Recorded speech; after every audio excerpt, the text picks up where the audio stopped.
నమస్తే. లా excellence Telugu current అఫైర్స్కి స్వాగతం. మరి క్వశ్చన్స్ ఆర్టికల్స్లోకి వెళ్ళే ముందుగా ఒకసారి మన కొటేషన్ చూద్దాం. చాలా రిలవెంట్ కొటేషన్ అండి, అందరికీ, మీకు, నాకు, అందరికీ. ప్రొక్రాస్టినేషన్ అంటే డిలే చేయడం, రేపు చూద్దాంలే, తర్వాత చేద్దాంలే అన్న ఆ ఫీలింగ్ ఉంటుంది చూసారా, అదొక హ్యాబిట్గా మారిపోతుంది. ప్రొక్రాస్టినేషన్ అంటామన్నమాట. అది మోస్ట్ డెడ్లియెస్ట్ డిసీజ్. అది మన యొక్క సక్సెస్ మీద, హ్యాపీనెస్ మీద హెవీగా ఇంపాక్ట్ చూపిస్తుంది, హెవీ టోల్ చూపిస్తుంది అని చెప్తున్నారు. ఫర్ ఎగ్జాంపుల్, మనం ఏదైనా ఒక పర్టికులర్ బుక్ కంప్లీట్ చేయాలనుకున్నాము, లేదా ఒక టాపిక్ని కంప్లీట్ చేయాలనుకున్నాం.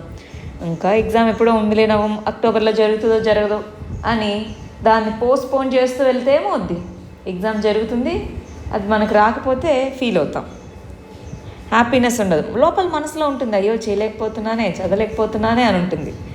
సో ప్రొక్రాస్టినేషన్ మరి ఎలా పోగొట్టుకోవాలంటారు? ఇంకొక విషయం చెప్పమంటారా? ఇక్కడ చెప్పేవన్నీ మీకోసం మాత్రమే కాదు, నా కోసం కూడా అన్నమాట. మీరు కొటేషన్స్ అన్నీ నేను చెప్తున్నవన్నీ నేను చేస్తున్నానని కాదు, నేను చెప్తున్న వాటిలో జనరల్గా కొటేషన్స్ తీసుకుంటాను, అవి మీకు నాకు అందరికీ సెట్ అయ్యేలాగే ఉంటాయన్నమాట మోస్ట్లీ. రైట్, మరి ఎలా ఓవర్కమ్ అవ్వాలి ప్రాబ్లమ్ని, ప్రొక్రాస్టినేషన్ అనే ప్రాబ్లమ్ని? నాకు తెలిసినంత వరకు ఒకటి ఏంటి అంటే, ఆ సంకల్పం అనేది ఉంటుంది చూసారా, దృఢమైనటువంటి గోల్, దాన్ని పెంచుకోవాలి. 2, ఎప్పటికప్పుడు గుర్తు తెచ్చుకుంటూ ఉండాలి. ఓకే, డిలే చేస్తే ప్రాబ్లం అవుతుంది అని ఎప్పటికప్పుడు అనుకుంటూ ఉండాలి. లేదా మనకంటూ మనం అకౌంటబుల్గా, ఓకే ఈ రోజుకి ఇది చేయాలి, వీళ్ళకి మనం ఆన్సరబుల్, ఇలాగ మనకి ఏదో ఒక అకౌంటబిలిటీ అనేది కనుక ఉంటూ ఉన్నిందనుకోండి, ప్రొక్రాస్టినేషన్ అనే దాన్ని పోగొట్టుకోవచ్చు. కాకపోతే కొంచెం గట్టిగా ప్రయత్నించాలి దీనికి సంబంధించి, కంపల్సరిగా స్లోగా. ఇంకొకటి చెప్పనా, ప్రపంచంలో ఏ మనిషి కూడా ప్రొక్రాస్టినేషన్ టెండెన్సీ లేకుండా ఉంటుంది. కొంతమందికి కొద్దిగా ఉంటుంది, కొంతమందికి కొంచెం ఎక్కువ ఉంటుంది, కొంతమందికి విపరీతంగా ఉంటుంది. సో కొద్దిగా ఉండడం అనేటటువంటిది కామన్, అసలు ఇది లేకుండా మనం ఉండలేం, ఖచ్చితంగా ఇది ఉంటుంది. కానీ మనము ఫర్ ఎగ్జాంపుల్ ఇక్కడెక్కడో ఉన్నాం అనుకోండి, స్లోగా వెనక్కి రావాలి, ప్రొక్రాస్టినేషన్ నుంచి తగ్గించుకుంటూ, అనవసరమైనటువంటి పోస్ట్పోన్, దాన్ని తగ్గించుకుంటూ ఏ టైంకి ఏది చేయాలో అన్నది మనం చేసుకుంటూ వెళ్ళాలి. వెరీ ఇంపార్టెంట్ అండి. నాకు తెలిసి మీలో కూడా చాలామంది దీంతో సఫర్ అవుతూ ఉంటారు, తెలిసి తెలియక. కొంతమందికి పోస్ట్పోన్ చేయడం అనేది ఒక అలవాటుగా కూడా ఉంటుంది. సో అది మనం ఎలా తగ్గించుకోవాలి అన్నది మనం చూడాలి, యాక్టివ్గా ఉండాలి. ఇంకొకటి ఫిజికల్ ఎక్సర్సైజెస్, వీటి వల్ల మనకు కొన్నిసార్లు ఏమవుతూ ఉంటుందంటే, ఫిజికల్ లేజినెస్ అనేటటువంటిది మెంటల్ లేజినెస్కి కూడా దారితీస్తుంది, అంటే సైకలాజికల్గా కూడా ఇంపాక్ట్ చేస్తుంది. సో కొంచెం ఫిజికల్గా మంచిగా ఫిట్గా ఉండడానికి చూడడము, ఏదైనా చిన్న ఎక్సర్సైజ్లు, వాక్ లాంటివి చేయడము, అలాంటివి చేస్తూ కొంచెం ప్రొక్రాస్టినేషన్ని తగ్గించుకోవడానికి మనం ప్రయత్నించాలండి. ఆలోచించండి, ప్రయత్నించండి. ఇన్ని రోజులు నేను ఆలోచించండి అని చెప్పాను చాలా వాటికి, ఇది మాత్రం ప్రయత్నించాలి. నేను కూడా ప్రయత్నిస్తున్నాను. మరి మన PCM కోర్సెస్ అన్నటువంటివి, ఆన్లైన్ లైవ్ క్లాసెస్ అన్నటువంటివి జరుగుతూ ఉన్నాయి. దానికి సంబంధించిన కాంటాక్ట్ డీటెయిల్స్ ఇక్కడ ఉన్నాయి. ఎవరైనా కావాలి అనుకుంటే స్టూడెంట్స్ కాంటాక్ట్ చేయొచ్చు, ఆఫీస్ నంబర్స్ ఇవి. సరే, ముందుగా మరి నేను ఇచ్చినటువంటి ప్రిలిమ్స్ క్వశ్చన్స్కి ఆన్సర్స్ ఏంటో చూసి ఆ తర్వాత ఇవాళ ఆర్టికల్స్లోకి వెళ్ళిపోదాం. ఫస్ట్ క్వశ్చన్ చూడండి, ఇండియాలో 2 వరల్డ్ బయోడైవర్సిటీ హాట్స్పాట్స్ ఉన్నాయన్నారు, కరెక్టేనా కాదా? ఒకటేమో వెస్ట్రన్ ఘాట్స్, 2 ఏమో Himalayas, north east Himalayas. So north eastern Himalayas 2 ఉన్నాయన్నారు కాబట్టి ఇది కరెక్ట్. రెండో చూడండి, వెస్ట్రన్ ఘాట్స్ అన్నవి ట్రాపికల్ ఎవర్ గ్రీన్ టైప్ ఫారెస్ట్ని రిప్రజెంట్ చేస్తాయి అంటున్నారు. వెస్ట్రన్ ఘాట్స్ ప్రాంతంలో tropical evergreen టైపేనా?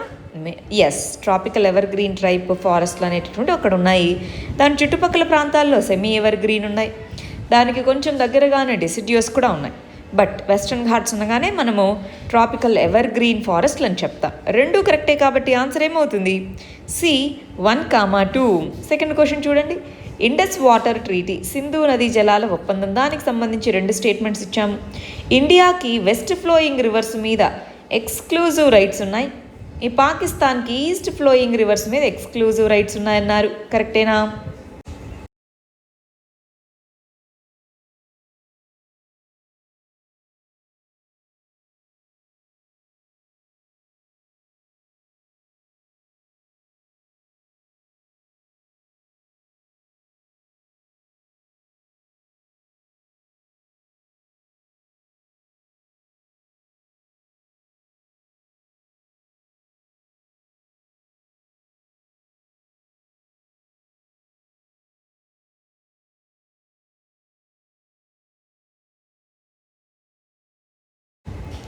Next third question చూడండి.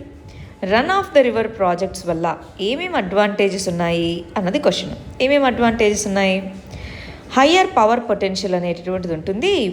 మామూలు కన్వెన్షనల్గా రిజర్వాయర్ టైప్తో పోలిస్తే రన్ ఆఫ్ ద రివర్కి పవర్ పొటెన్షియల్ ఎక్కువ ఉంటుంది అంటున్నారు. పవర్ పొటెన్షియల్ ఎక్కువ ఉంటుందా? ఉండదు.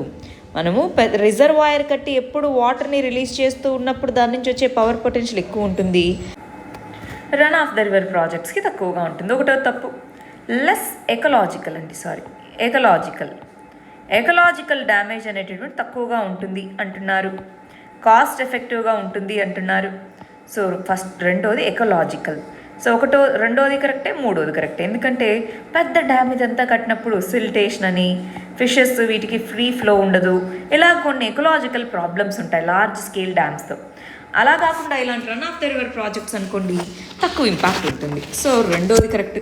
కాస్ట్ ఎఫెక్టివ్, తక్కువ కాస్ట్ అయిపోతుంది. సో 2, 3 కరెక్ట్ కాబట్టి ఆన్సర్ బి 2, 3 ఓన్లీ. 4 చూడండి.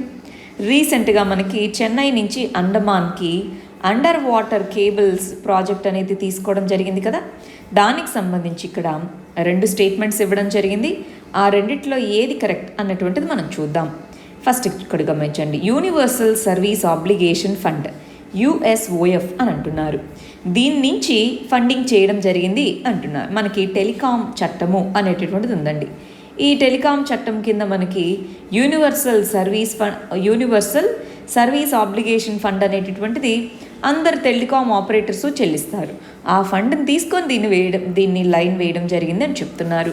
భారత్ సంచార్ నిగమ్ లిమిటెడ్ మరియు డిపార్ట్మెంట్ ఆఫ్ టెలికమ్యూనికేషన్ అనేటటువంటివి టెక్నికల్ కన్సల్టెంట్గా ఈ అండర్ వాటర్ కేబుల్కి ఉన్నాయన్నారు. కరెక్టేనా? ఎస్.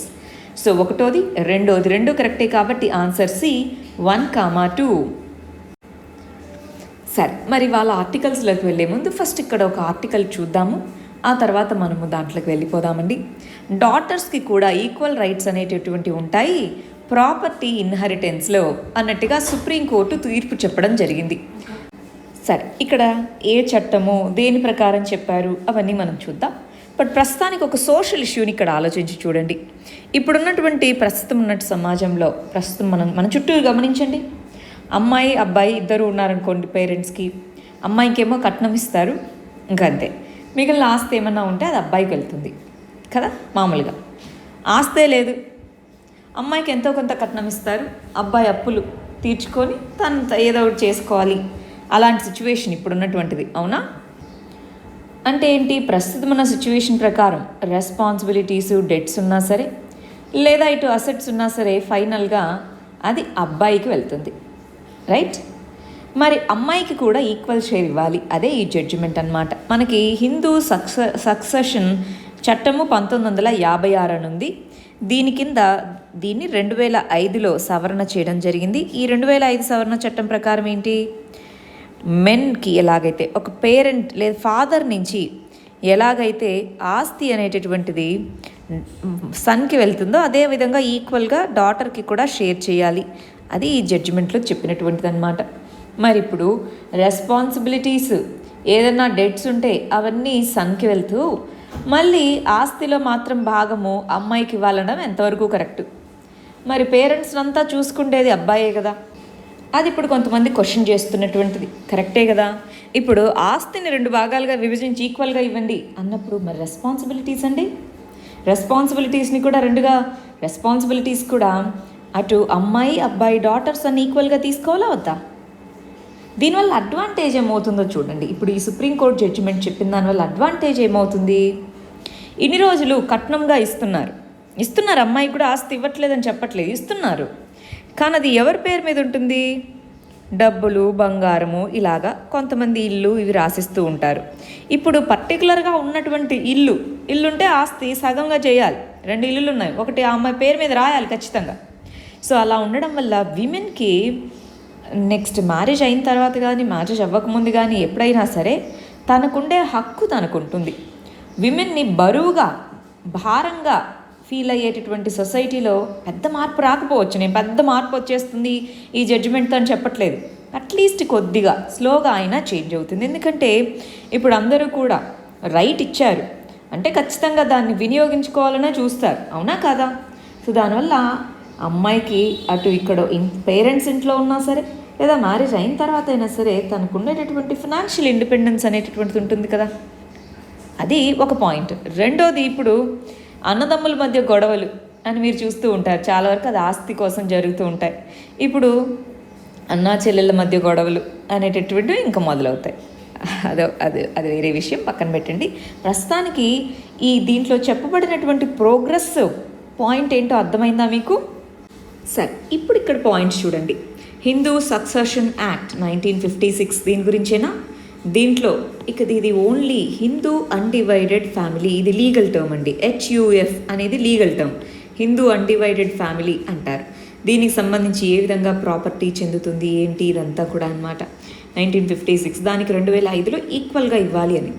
ఇప్పుడు దాంట్లో ఉండే సెక్షన్ 6 ప్రకారం 2005లో చెప్పిన దాంట్లో, అంటే మ్యారేజ్ అవ్వకముందు అమ్మాయికి ప్రాపర్టీలో షేర్ ఉంటుందా, మ్యారేజ్ అయిన తర్వాత ఉంటుందా, ఫాదర్ బ్రతుకున్నప్పుడు అతను షేర్ అనేది అతను రాసి ఇవ్వాలా లేకపోతే ఎలాగా, ఇవన్నీ డౌట్స్ అవన్నిటినీ క్లియర్ చేస్తూ ఈ చట్టం అనేది చెప్పడం జరిగింది. ఇక్కడ కో-పార్సనర్ అనే పదం వాడారు. ఇది legal term. HUF legal term, ఇది లీగల్ టర్మ్. దీని మీనింగ్ ఏంటి? Hindu family, Hindu undivided family. So దీని డెఫినేషన్లోకి సిక్కులు, బుద్ధులు, జైనులు కూడా వస్తారండి. ముస్లిమ్స్, క్రిస్టియన్స్ కాకుండా మిగిలిన బుద్ధిస్టులు, పార్సీస్, జైన్స్, హిందూస్ అందరూ HUF అనే డెఫినేషన్ కిందకి వస్తారు లీగల్గా. కో పార్సనర్ అంటే ఎవరు? ఫాదర్ లేదా గ్రాండ్ పేరెంట్స్ నుంచి మరి ఎవరైతే ప్రాపర్టీని ఇన్హెరిట్ చేసుకుంటారో వాళ్ళని కో పార్సనర్ అంటారు. బాయ్స్కి గర్ల్స్కి ఈక్వల్ షేర్ అనేటటువంటిది ఉండాలి. అది రీసెంట్ సుప్రీంకోర్టు జడ్జిమెంట్. అది ఇప్పుడు 2005 నుంచి అది అప్లికబుల్ అవుతుంది అన్నట్టుగా చెప్తున్నారు. సరే, మరి ఈ ఆర్టికల్ ఏంటో చూద్దాం. ఇవాళ అన్నీ కొంచెం చిన్న ఆర్టికల్సే ఉన్నాయి, క్విక్గా కంప్లీట్ చేద్దాం. ఇక్కడ చూడండి, సోషల్ జస్టిస్ దీని కింద హెల్త్ సెక్టార్ అనే దాని కింద చదువుకుంటాం. ఇక్కడ మన ప్రైమ్ మినిస్టర్ ఇదిగోండి ఎఫెక్టెడ్ స్టేట్స్తో మాట్లాడుతూ, అంటే ఎక్కువగా COVID-19 వల్ల ఎఫెక్ట్ అయిన స్టేట్స్తో మాట్లాడుతూ, ఇదిగో ప్రస్తుతానికి మనం చేయాల్సినటువంటివి ఏంటి, ట్రేసింగ్ అనేటటువంటిది బెస్ట్గా ఉండాలి. 3T మోడల్ అన్న దాని గురించి మనం చాలాసార్లు చదువుకున్నాం, మీకు గుర్తుందా? 3T మోడల్ అంటే ఏంటి అని. 3T అంటే ఏంటి? ఇక్కడ ఏంటి ఆ 3 Tలు? 1 ట్రేస్ చేయాలి, 2 టెస్ట్ చేయాలి, అంటే ఎవరైనా ఈ సర్వీలియన్స్ అంటారు. ఇనీషియల్గా ఏం చేయాలి? సర్వీలియన్స్ అంటే ఎక్కడెక్కడ కేసులు అనేవి నమోదయ్యాయి, ఈ కేసులు ఈ COVID-19 సోకులను వాళ్ళు వేరే వాళ్ళతో ఎవరితో మాట్లాడారు అలా ట్రేస్ చేయాలి. ఆ తర్వాత టెస్ట్ చేయాలి, ఆ తర్వాత ట్రీట్ చేయాలి. ఇలా 3T మోడల్. వీటన్నిటికీ కూడా బేసిస్ని ఫామ్ చేసేటటువంటిది ఏంటి? సర్వీలియన్స్ అనేది ప్రాపర్గా ఉండాలి. అయితే చాలా స్టేట్స్లో ఈ సర్వీలియన్స్ నెట్వర్క్ అనేది ప్రాపర్గా లేదు. వచ్చిన వాళ్ళకి లేదా సిమ్టమ్స్ ఉన్న వాళ్ళకి టెస్ట్ చేసి వాళ్ళకి ట్రీట్మెంట్ అందించడం, ఈ 2 స్టెప్స్ దగ్గర ఆగిపోయారు. కానీ ట్రేసింగ్ ప్రాపర్గా లేదనుకోండి, పెరుగుతూనే ఉంటాయి కేసెస్ అన్నవి. ఆలోచించండి, ఎవరితో primary contacts, secondary contacts trace చేయలేదనుకోండి, ఏమవుతూ ఉంటుంది మనకి? ట్రేసింగ్ ప్రాపర్గా లేకుంటే కేసెస్ అనేటటువంటి పెరిగే అవకాశం ఉంది. అందుకని మన ప్రైమ్ మినిస్టర్ ఏం చెప్తున్నారు?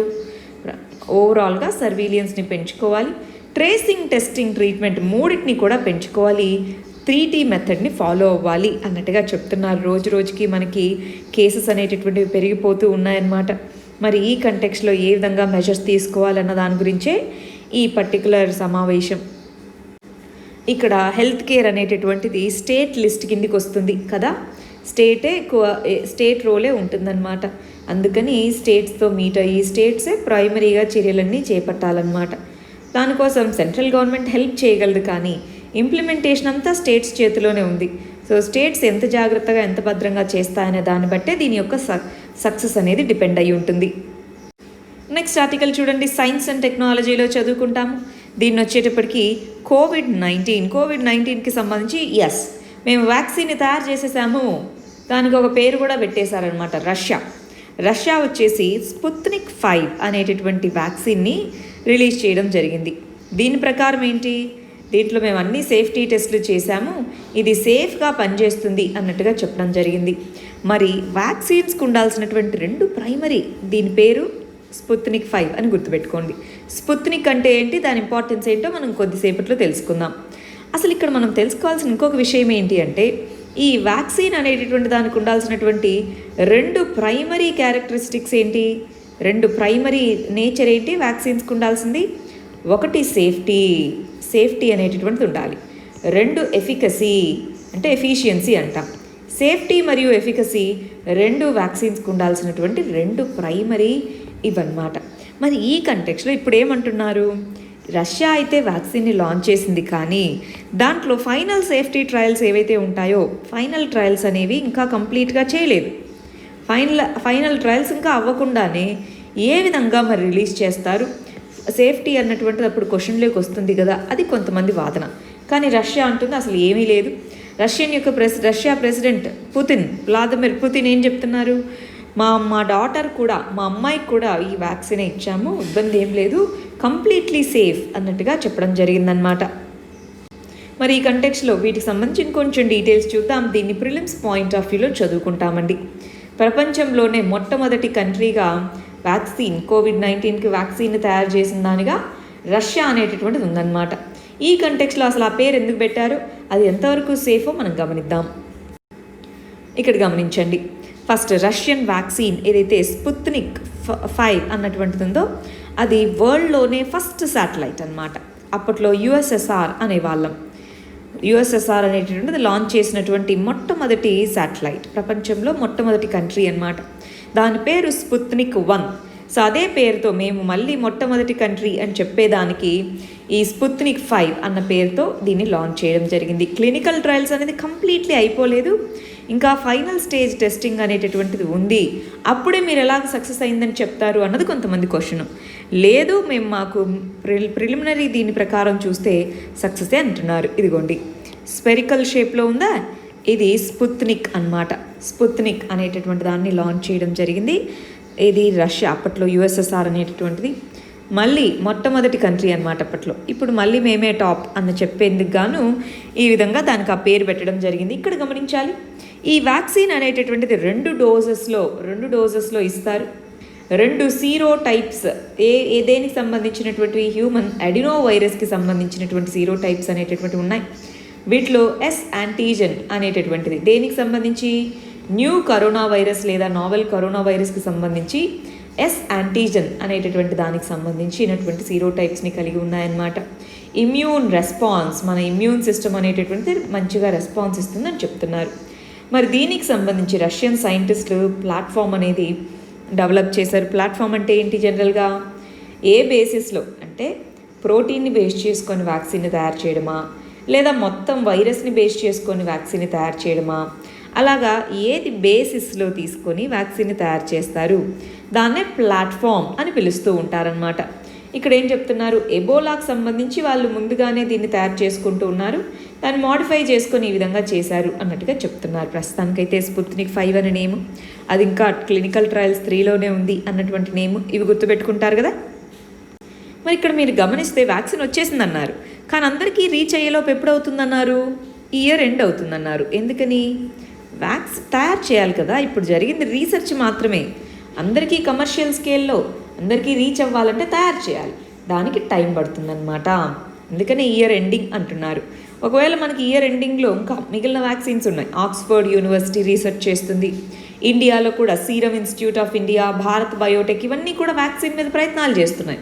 అవన్నీ సక్సెస్ అయినా సరే మనకి నెక్స్ట్ ఇయర్ ఏ మార్చ్కో లేదా మేకో ఆ టైం అవుతుందన్నమాట. ఒకవేళ ఇయర్ ఎండింగ్కి వస్తే అంటే 3-4 నెలల గ్యాప్ అనేటటువంటిది పడుతుంది దాన్ని మ్యానుఫ్యాక్చర్ చేసి మళ్ళీ సేఫ్టీ అంతా చూసుకొని అందరికీ అందుబాటులో ఉండేలాగా చేసేందుకోసం. నెక్స్ట్ ఆర్టికల్ చూడండి, రాజస్థాన్ లెసన్స్ అని అంటున్నారు. రాజస్థాన్ యొక్క పొలిటికల్ కాన్ఫ్లిక్ట్ ఏదైతే జరిగిందో దాని నుంచి మనం నేర్చుకోవాల్సినటువంటి లెసన్ ఏంటి అన్నటువంటిది ఇక్కడ మనం చూడాలి. దీన్ని మనం పాలిటీలో పొలిటికల్ పార్టీస్ అన్నటువంటి కాన్సెప్ట్ కింద చదువుకుంటాము. లాస్ట్ మంత్ అంతా కూడా ఇది చాలాసార్లు న్యూస్లో ఉంది, గుర్తుంది కదా. సో అక్కడ 2 పార్టీలు, కాంగ్రెస్ బీజేపీకి సంబంధించి గొడవలాగా, కాకపోతే అసలు జరిగింది కాంగ్రెస్ పార్టీలో చీఫ్ మినిస్టర్కి డిప్యూటీ చీఫ్ మినిస్టర్కి మధ్య జరిగినటువంటి గొడవలాగా అయిందనమాట. మధ్యలో మనము స్పీకర్ యొక్క రోల్ ఏంటి, స్పీకర్ని క్వశ్చన్ చేస్తూ హైకోర్టు ఆదేశాలు ఇవ్వడము, దాంతో స్పీకర్ నువ్వెవరు నన్ను క్వశ్చన్ చేయడానికి, యాంటీ డిఫెక్షన్ లా కింద నాకు మొత్తం పవర్స్ ఉన్నాయన్నారు. దాంతోపాటు మనకి గవర్నర్ యొక్క అధికారాలు ఏంటి, గవర్నర్ నో కాన్ఫిడెన్స్ మోషన్ని ఎప్పుడు పెట్టచ్చు, ఇలాగ గవర్నర్ యొక్క రోల్ ఏంటి, స్పీకర్ యొక్క రోల్ ఏంటి, జ్యుడిషియరీ జ్యుడిషియల్ రివ్యూ అనేటటువంటిది, ఏడిఎల్ పార్టీ ఫిరాయింపుల చట్టము, యాంటీ డిఫెక్షన్ లాకి సంబంధించి జ్యుడిషియల్ రివ్యూ అనేటటువంటిది ఏ విధంగా ఉంది, ఇవన్నీ మనం చదువుకున్నాం. ఇక్కడ నేను కంప్లీట్గా ఎందుకు చెప్పట్లేదు, ఆల్రెడీ మనం లాస్ట్ 1 month అంతా ప్రతిరోజు చదువుకున్నాం. సో అవన్నీ మీకు గుర్తుంటే ఇది మనం ఏం చెప్తున్నానో నేను ఇక్కడ మీకు క్లారిటీ వచ్చేస్తుంది. సో ఇవంతా ఇంత అయ్యాయి, మళ్ళీ ఏమైంది, కలిసిపోయారు అందరూ. ఇప్పుడు కలిసిపోయినటువంటి సిచ్యువేషన్ వచ్చింది. మరి ఇలాంటివి ఫ్యూచర్లో ఇప్పుడు ఇది ఎంత అక్కడ ఉండేటటువంటి పొలిటికల్ బ్యాలెన్స్ని పక్కకు దోసేసింది, అక్కడ స్టెబిలిటీ అనేది పోయింది. ఇప్పుడు ఎంత కలిసిపోయినా సరే అనుమానాలు అయితే ఉంటాయి, ఉండవా, ట్రస్ట్ డెఫిసిట్ అనేది ఉంటుంది ఎప్పటికీ అలాగే. సో ఆ కంటెక్స్లో మరి ఏం చెయ్యాలి, మనం అన్నాం ఏదైనా సరే ఇప్పుడు పార్టీ అనేటటువంటిది ఉంది, పార్టీ అనేటటువంటిది డెమోక్రటిక్గా ఉండాలి. పార్టీలో ఉండేటటువంటి వివిధ లీడర్స్ వాళ్ళ యొక్క అసలు వాళ్ళు ఏ ప్రాబ్లమ్స్ ఫేస్ చేస్తున్నారు పార్టీ లోపల అన్నటువంటి తెలుసుకునేలాగా ఉండాలి. ముందుగానే ఇలాంటి కాన్ఫ్లిక్ట్ వస్తుందని ముందు ఏదో క్లూ అయితే ఉంటుంది కదా, ముందుగానే అది కాన్ఫ్లిక్ట్ అవ్వకముందే దాన్ని సరిచేసుకునేటటువంటి కెపాసిటీ అనేది ఆ పర్టికులర్ పార్టీకి ఉండాలి. ఆ విధంగా చేసుకుంటే ఇలాంటి కాన్ఫ్లిక్ట్స్ మళ్ళీ రైజ్ అవ్వకుండా ఉంటాయి, అది ఇక్కడ చెప్తున్నటువంటిది. ఇలా పార్టీ మధ్యలోనే గొడవ వస్తే డెమోక్రసీకి అది థ్రెట్ అన్నమాట. నెక్స్ట్ క్వశ్చన్ చూడండి, ఇది ఇంటర్నేషనల్ రిలేషన్స్లో చదువుకుంటాము. పర్మనెంట్ కోర్ట్ ఆఫ్ ఆర్బిట్రేషన్ దేనికి సంబంధించి, ఎన్రికా లెక్సీ అనేటటువంటి ఒక షిప్ అనేటటువంటిది కేరళ తీరం దగ్గర 2 ఫిషర్మెన్ని, అక్కడ ఈ షిప్లో ఉండేటటువంటి 2 నేవీకి సంబంధించిన అఫీషియల్స్ షిప్లో ఈ బోట్లో కేరళ దగ్గరలో బోట్లో ఉండేటటువంటి 2 ఫిషర్మెన్ని కాల్చి చంపడం జరిగింది. వాళ్ళు పైరేట్స్ ఏమో అన్నటువంటి అనుమానంతో కాల్చి చంపడం జరిగింది. ఆ కంటెక్స్లో మనమేం అడిగాము, UNCLOS united nations convention on law of seas, united nations convention on law of seas కింద ఈ వీళ్ళని ఎక్కడైతే షూట్ చేయడం జరిగిందో ఆ ప్రదేశం అనేటటువంటిది ఇండియా యొక్క ఎక్స్క్లూజివ్ ఎకనామిక్ జోన్, ఈఈజెడ్ అంటారు. ఎక్స్క్లూజివ్ ఎకనామిక్ జోన్ అంటే తీరం నుంచి 200 నాటికల్ మైల్స్ దూరం. సో దీని ప్రకారం ఇండియా కిందికే వస్తుంది అది. సో వాళ్ళిద్దరు ఎవరైతే అఫీషియల్స్ ఉన్నారో వాళ్ళిద్దరిని ఇండియాలో ఉండేటటువంటి ఇండియన్ కోర్ట్సే పనిష్మెంట్ ఇస్తాయి అన్నాం. కానీ ఇటలీ, ఈ ఎన్రికా లెక్సీ అనేటటువంటి షిప్ ఎవరికి సంబంధించింది, ఇటలీ. సో ఇటలీ మాత్రం కాదు, ఈజెడ్ నుంచి అది దూరంగా జరిగింది ఈ ఇన్సిడెంట్ అనేటటువంటిది.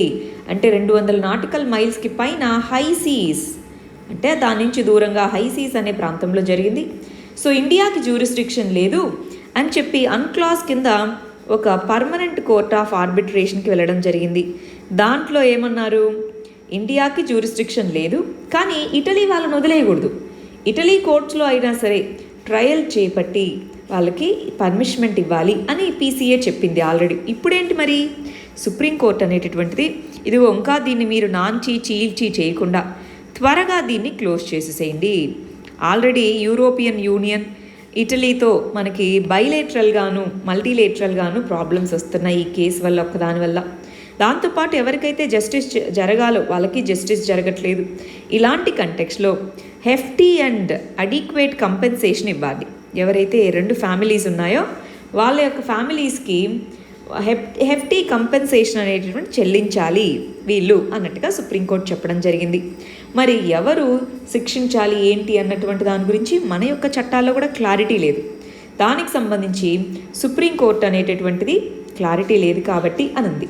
దానికి సంబంధించి పార్లమెంట్ చట్టం చేయొచ్చు అన్నమాట. సో పార్లమెంట్ అనేటటువంటిది జ్యూరిస్డిక్షన్ ఎవరికి ఉంటుంది ఏంటి అని చెప్పి చట్టం అనేది చేయొచ్చు. ప్రస్తుతానికి లేదు కాబట్టి దీన్ని త్వరగా తేల్చేసుకోవాలి. ఎప్పుడో 2012లో జరిగిందండి. అంటే 8 సంవత్సరాల నుంచి కేసు అలాగ డ్రాగ్ అవుతూ వస్తే అటు బైలేటరల్గా కానివ్వండి, అటు వాళ్ళ ఫ్యామిలీస్కి కానివ్వండి, ఇటు ఎఫెక్టివ్ జస్టిస్ ఎక్కడొచ్చినట్టు, క్విక్గా దీన్ని రిజాల్వ్ చేసుకోవాలి అన్నటువంటిది ఇక్కడ చెప్తున్నటువంటిది. నెక్స్ట్ ఆర్టికల్ చూడండి, ఇండియన్ సెక్యులరిజం యొక్క ఫ్యూచర్ ఎలా ఉంటుంది ఏంటి అన్నటువంటిది ఇక్కడ క్వశ్చన్. దీన్ని మనం ఇండియన్ సొసైటీలో ఇండియన్ సెక్యులరిజం, లౌకికవాదం అన్న దాని గురించి చదువుకుంటాం. రీసెంట్గా మన ప్రైమ్ మినిస్టర్ అయోధ్యలో పునాది రాయి ఎక్కడైతే వేయడం జరిగిందో టెంపుల్ దగ్గర, దాంతో అందరూ కూడా ఈ పదం గురించి మాట్లాడడం మొదలుపెట్టారు. సెక్యులరిజం అనేటటువంటి పదం గురించి. మరి సెక్యులరిజం అంటే ఏంటి, అసలు ఒక క్వశ్చన్ అడుగుతాను చెప్పండి. ఇండియా సెక్యులర్ కంట్రీనేనా ఇంతకీ? ఈజ్ ఇండియా సెక్యులర్ కంట్రీ అంటే మన ఆన్సర్ ఏమవుతుంది? ఇండియా సెక్యులర్ కంట్రీయేనా, రీసెంట్గా ఇంటాలరెన్స్ అనేది పెరుగుతుంది కదా అని మిమ్మల్ని ఇంటర్వ్యూలోనో మెయిన్స్లోనో క్వశ్చన్ అడిగారనుకోండి, ఏం ఆన్సర్ చెప్తారు మీరు ఆలోచించండి. మెయిన్స్ పాయింట్ ఆఫ్ వ్యూలో అసలు ఇంతకు సెక్యులరిజం అంటే ఏంటో తెలిస్తే ఇండియా సెక్యులర్ కంట్రీయా కాదా అని మనం చూడొచ్చు, అంతేనా? ఫస్ట్ ఇక్కడ గమనించండి, ఇండియన్ సెక్యులరిజంని మన ఈ ఆర్టికల్లో ఆథర్ 2 రకాలుగా డివైడ్ చేశారు. ఒకటి కాన్స్టిట్యూషనల్ సెక్యులరిజం, అంటే రాజ్యాంగంలో ఏవైతే సెక్యులరిజం గురించి మాట్లాడడం జరిగిందో అదొకటి. మనం ఫాలో అయ్యేది Indian political secularism, political leaders వీళ్ళు సెక్యులరిజం మీద తీసుకునే స్టాండ్. అది కాకుండా సోషల్ సెక్యులరిజం అందాము, లేదా సొసైటల్ సెక్యులరిజం అందాము. సొసైటల్ సెక్యులరిజం అంటే ఏంటి? మనము అంటే పీపుల్ ఏ విధంగా సెక్యులర్గా ఉన్నారు. సొసైటల్ సెక్యులరిజం అనేటటువంటిది ఏంటో మనం ఒకసారి చూద్దాం. ఫస్ట్ ఇక్కడ కాన్స్టిట్యూషనల్ సెక్యులరిజం, ఇండియాలో కాన్స్టిట్యూషన్లో ఏ విధమైనటువంటి సెక్యులరిజం గురించి మాట్లాడడం జరిగింది? అన్ని రిలీజన్స్ ఈక్వల్, ఆల్ రిలీజన్స్ ఈక్వల్గా చూడాలి. అది మన ఇండియన్ ఫార్మ్ ఆఫ్ సెక్యులరిజం అన్నమాట. ఆల్ రిలీజన్స్ ఏవైతే ఉన్నాయో అన్ని ధర్మాలు, ఆల్ రిలీజన్స్ అనేటటువంటివి ఈక్వల్ అన్నది మన ఇండియన్ సెక్యులరిజం. అదే వెస్ట్రన్ ఫార్మ్ ఆఫ్ సెక్యులరిజంలో వాళ్ళేంటి, గవర్నమెంట్ అంటే స్టేట్కి రిలీజన్కి ఎటువంటి సంబంధం ఉండకూడదు, రిలీజన్ వేరు గవర్నమెంట్ వేరు అన్నటువంటిది వాళ్ళ సెక్యులరిజం. అంటే వాళ్ళు రిలీజన్ని నెగిటివ్ సెన్స్లో చూస్తారు. రిలీజన్ని ఇంటర్ఫియర్ చేయడము అంటే నెగిటివ్ సెన్స్లో చూస్తారు. కానీ మనకలా కాదు. గవర్నమెంట్ అనేటటువంటి రిలీజియస్ అఫైర్స్లో ఇన్వాల్వ్ అవ్వచ్చు, కానీ అన్ని రిలీజన్స్ని ఈక్వల్గా ట్రీట్ చేయాలి, అన్ఈక్వల్గా కాదు. అంటే మనము రిలీజన్ అనేది మంచిదే అన్నట్టుగా ట్రీట్ చేస్తున్నాం. మనం రిలీజన్ని పాజిటివ్ యాంగిల్లో చూస్తున్నాము. సెక్యులరిజం అనేది మనకి పాజిటివ్ సెన్స్లో మనం చూస్తుంటే వెస్ట్రన్ సెక్యులరిజం నెగిటివ్ సెన్స్. మరి సరే, కాన్స్టిట్యూషన్లో అన్ని రిలీజన్స్ ఈక్వల్ అంది. మరి ఇండియాలో పొలిటికల్ పార్టీస్ ఫాలో అయ్యే సెక్యులరిజం ఏంటి? ఎస్, మేము సెక్యులర్ పార్టీస్ అని చెప్తుంటారు పైకి, కానీ పార్టీస్ ఫామ్ అయ్యేటటువంటి secularism opportunistic secularism. Opportunistic secularism అందరూ అని చెప్పట్లేదు, అన్ని పార్టీలు అని చెప్పట్లేదు. బట్ మనం హిస్టారికల్గా చూసుకుంటే ఆపర్చునిస్టిక్ సెక్యులరిజం అనేటటువంటిది మనకి చాలా క్లియర్గా కనిపిస్తూ ఉంటుంది. ఎలాగా? ఫర్ ఎగ్జాంపుల్, మీరు షాబానో కేస్ అన్నది చదివారు ఎప్పుడైనా? Shah Bano case very very important అండి. 1885లో జరుగుతుందన్నమాట. ఒకసారి మీరు చదవకపోతే మన లాయక్స్ ఛానల్లో 11 ఇంపార్టెంట్ సుప్రీంకోర్టు జడ్జిమెంట్స్ అనేటటువంటి ఒక వీడియో సిరీస్ అనేటటువంటిది ఉంది. దాన్ని ఒకసారి మీరు చూడండి. షాబానో కేస్ అని అంటాము. సో షాబానో కేసులో అప్పట్లో ఉన్నటువంటి గవర్నమెంట్ తీసుకున్న స్టాండ్ కానివ్వండి, ఆ తర్వాత మనకి బీజేపీ రథ్ యాత్ర అనేది చేపట్టింది. అప్పుడే అయోధ్యలో ఉండే ఈ బాబ్రీ మస్జిద్ని కూల్చివేశారు. అలాగ సెక్యులర్ అని చెప్తూనే పార్టీలు వాళ్ళు ఏదైతే చేస్తూ ఉంటారో ఓట్ బ్యాంక్ కోసం వీటి కోసం రకరకాల పార్టీలు, మనం ఈ రెండే అని చెప్పట్లేదండి, ప్రతి పార్టీ కూడా ఓట్స్కి వల్నరబుల్. ఎందుకని? డెమోక్రసీలో మెజారిటీ ఏం చెప్తే ఓట్స్ మెజారిటీని బట్టే విన్ అవుతారు. అప్పుడే గవర్నమెంట్ని పవర్ వస్తుంది. మరి మెజారిటీ పీపుల్ని అట్రాక్ట్ చేసుకోవడానికి రిలీజన్ అన్నది ఒక ఇంపార్టెంట్ స్టాండింగ్ అయిపోయింది. కమ్యూనల్ పోలరైజేషన్, రిలీజన్ని వాడుకోవడం, కానీ పేరుకు మాత్రం సెక్యులరిజం. ఫర్ ఎగ్జాంపుల్, మీరు చూసుంటారు మనకి రీసెంట్గా అసరుద్దీన్ ఓవైసీ సెక్యులరిజం గురించి మాట్లాడుతూ కొన్ని కమెంట్స్ చేయడం జరిగింది. ప్రైమ్ మినిస్టర్ మోదీ సెక్యులరిజం గురించి మాట్లాడుతూ కొన్ని కమెంట్స్ చేశారు. రీసెంట్గా ప్రియాంక గాంధీ వాద్రా, మనం ఈ పేర్లన్నీ రాయం ఎగ్జామ్లో, మీకు అర్థం అవ్వాలని చెప్తున్నా. సో వీళ్ళు సెక్యులరిజం గురించి మాట్లాడుతున్నారు. అంటే ఒక్కొక్కసారి ఒక్కొక్క స్టాండ్ లాగా మారుతూ ఉంది కొంతమంది యొక్క స్టాండ్ అనేటటువంటిది. సో అది పొలిటికల్ ఆపర్చునిటిజం. సో ఇండియాలో మరి ఏది ఉంది? ఇండియన్ సెక్యులరిజంలో కాన్స్టిట్యూషనల్ సెక్యులరిజంని కంప్లీట్గా ఫాలో అవుతున్నామా, లేదా అంతా కూడా ఆపర్చునిస్టిక్ సెక్యులరిజమేనా? ఏది ఉందండి? ఇది ఉంది, కానీ అలాగని కంప్లీట్గా ఇది లేదు అని మనం చెప్పలేదు. రెండూ కూడా ఉన్నాయి. కంప్లీట్గా Indian form of constitutional secularism పోలేదు. అది మనం ఇక్కడ ఫైనల్గా కంక్లూజన్, అంతేనా? గవర్నమెంట్ జాబ్స్లో వీటన్నిటిలో డిస్క్రిమినేట్ చేయలేదు కదా. కొన్ని చోట్ల జరగచ్చేమో, కానీ అఫీషియల్గా డిస్క్రిమినేషన్, అఫీషియల్ పాలసీస్లో డిస్క్రిమినేషన్ అయితే లేదు కదా. అందువల్ల కాన్స్టిట్యూషనల్ సెక్యులరిజం ఉంది, పొలిటికల్ పార్టీస్ దాన్ని ఆపర్చునిస్టిక్గా వాడుకుంటున్నాయి. రెండూ కోఎగ్జిస్టెంట్ అయి ఉన్నాయి. మరి సొసైటల్ సెక్యులరిజం గురించి ఏంటి? సొసైటీలో మనం అన్ని రిలీజియన్స్ని ఈక్వల్గా చూస్తున్నామా? లేదు. మన రిలీజన్ని మనం గొప్ప అనుకుంటాం, అంతవరకు ఓకే. పక్కన వాళ్ళ రిలీజన్ని తక్కువ చేయడం అన్నటువంటిది ఉంది, అందరూ చేస్తున్నారని చెప్పను, బట్ ఉండడం అయితే ఉంది. కానీ లార్జ్ స్కేల్లో చూసుకుంటే ఇండియాలో సొసైటీ కూడా వాళ్ళ పని వాళ్ళది, మా పని మాది అన్నటువంటి టాలరెన్స్ అనేటటువంటిది లార్జ్ స్కేల్లో ఉంది. ఏమంటారు, మనం ఏవో న్యూస్లో కనిపించే 4-5 కేసులు చూస్తాం, కానీ న్యూస్లో కనిపించినటువంటి కోట్ల మంది యొక్క భావాలు, టాలరెన్స్ అనేటటువంటిది ఉంది, గ్యారంటీగా మనం చెప్పచ్చు. నెక్స్ట్ చూడండి, సోషల్ జస్టిస్ కింద చదువుకుంటాం, ఇండియన్ డెమోగ్రఫీ అన్న దాని కింద ఇక్కడ చదువుకుంటాము. దీన్ని మనం జాగ్రఫీ కింద కూడా చదువుకోవచ్చు. పాపులేషన్ ట్రెండ్స్ అన్న దానికి సంబంధించి. సో పాపులేషన్కి సంబంధించి ఇక్కడ ఏం చెప్తున్నారంటే, మనకి రకరకాలైనటువంటి 2050కి ఏమవుతుంది, పాపులేషన్ ఏ విధంగా పెరగబోతుంది అన్నట్టుగా డేటా అనేటటువంటిది గ్యాదర్ చేయడం జరిగింది. దీన్ని బట్టి మనకు చూస్తే 2050 కల్లా చాలా డేటా సెట్స్ కానివ్వండి, రీసెర్చ్ కానివ్వండి, ఇవంతా చెప్తున్నటువంటిది ఏంటి, ఇప్పుడున్నటువంటి 1.3 బిలియన్ నుంచి అప్రాక్సిమేట్గా 1.6 నుంచి 1.7 బిలియన్ వరకు మనం వెళ్తాము. 1.6 నుంచి 1.7 బిలియన్ పీపుల్ మన ఇండియాలో ఉంటారు అని చాలా రిపోర్ట్స్ అనేవి చెప్తూ ఉన్నాయి. దానికి అడిషనల్గా రీసెంట్గా చేపట్టినటువంటి స్టడీలో ఏం చెప్పడం జరిగింది, కొంతమంది ఏమో ఇది ఇంకా పెరుగుతూ ఉంటుంది అన్నట్టుగా యునైటెడ్ నేషన్స్ చెప్తూ ఉంటే, ఇంకొన్ని రీసెంట్ రీసెర్చ్లు వచ్చేటప్పటికి లేదు, అది తగ్గి 2100వ సంవత్సరం కల్లా ఇదేమంటుంది యునైటెడ్ నేషన్స్, అది 1.5 బిలియన్ అవ్వచ్చు 2100 కల్లా అని. కానీ మిగిలిన రీసెర్చ్ ఏదైతే ఉందో అది 1 బిలియనే ఉండొచ్చు అంటున్నారు. 1 బిలియనే ఎందుకు ఉండొచ్చు అని, ఎక్కువ ఫ్యామిలీ ప్లానింగ్ అనేటటువంటిది ఎక్కువ అవుతుంది, చిన్న ఫ్యామిలీస్కి ప్రిఫరెన్స్ ఇస్తున్నారు కాబట్టి పాపులేషన్ అనేది తగ్గచ్చు అన్నట్టుగా చాలా రీసెర్చ్లు చెప్తూ ఉన్నాయి. కానీ యుఎన్ మాత్రం లేదు 1.5 బిలియనే ఉంది అని. మరి మనం ఏం చేద్దామంటే, నేను ఒక ఫ్రేమ్వర్క్ చెప్తాను, ఆ ఫ్రేమ్వర్క్లో ఒకసారి ఆలోచించి చూడండి.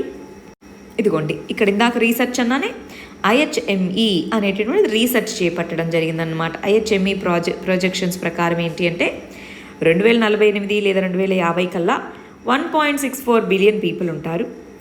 2100 కల్లా ఒకటేమో 1.9 బిలియనే అని, యుఎన్ ఏమో 1.45 అంటే అప్రాక్సిమేట్గా 1.5 బిలియన్ పీపుల్ ఉంటారని ప్రెడిక్ట్ చేస్తున్నాయి.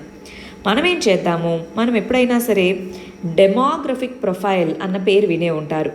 మన దేశంలో డెమోగ్రఫిక్ ప్రొఫైల్ ఎలా ఉంది, ఇలా మనం చదువుతూ ఉంటాం. సో డెమోగ్రఫిక్ ప్రొఫైల్ ఎలా ఉంది అన్నటువంటిది మనం తెలుసుకోవాలి ఫస్ట్. రెండోది డెమోగ్రఫిక్ ప్రొఫైల్ ఎలా ఉందో తెలుసుకుంటాం. రెండోది వచ్చేటప్పటికి ఇక్కడ ఫర్టిలిటీ రేట్స్ అంటే జననాల సంఖ్య, బర్త్ రేట్స్, ఫర్టిలిటీ రేట్స్ అంటాం. ఫర్టిలిటీ రేటు, బర్త్ రేట్స్ అనేటటువంటివి తగ్గుతాయా పెరుగుతాయా, వచ్చే కొద్దీ ఎకనామిక్ గ్రోత్ ఇవంతా పెరుగుతూ ఉంది, బెటర్ హెల్త్ ఫెసిలిటీస్ ఇవన్నీ ఉండడంతో బర్త్ రేట్స్, ఫర్టిలిటీ రేట్స్ తగ్గుతూ వస్తాయి. మనకి హెల్త్ కేర్ ఫెసిలిటీస్ ఇవన్నీ బాగుండడం వల్ల డెత్ రేట్స్ అనేవి తగ్గుతూ వస్తున్నాయి. అవునా అండి? అంటే బర్త్ రేట్స్ తగ్గుతూ వస్తున్నాయి, డెత్ రేట్స్ తగ్గుతూ వస్తున్నాయి. అప్పుడేమవుతుంది, బర్త్ రేట్స్ తగ్గుతూ డెత్ రేట్స్ తగ్గుతూ ఉంటే మనకి బ్యాలెన్స్ అవుతూ వస్తుందన్నమాట.